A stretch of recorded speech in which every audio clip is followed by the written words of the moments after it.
Yesus tutana male Rikachin tinchen jabani Silana na fayutasa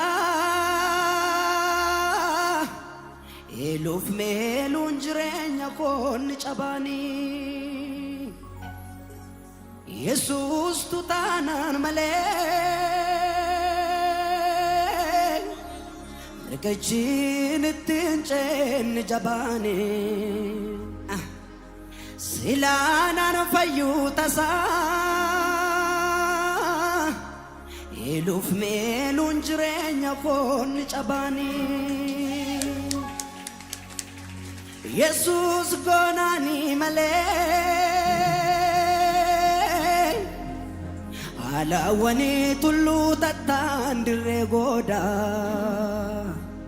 Isa durse na harge Warramma na bekan kunu isa boda Jesus tu gonan male Ala wani tullu tatani dire goda Isa tu durse na harge Warramma na bekan kunu isa boda Isa dufe na harge Biyamma na beku kunu isa boda Batoko daddabe humnormanan kajelle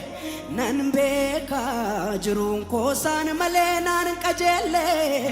Nan beka jirun kosan male nan kajelle Hirukoko itirkaden chamne na jalati Me malo na gargara farsa dabalati Me malo na gargara farsa dabalati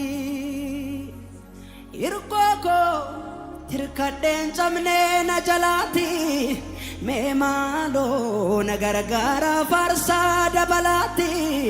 Me malo na gargara farsa dabalati Dabala dabala fi Yesusi filille malafi Dabala fi Yesusi farfanna malafi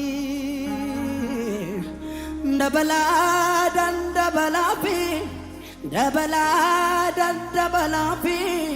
Yesusi filille malafi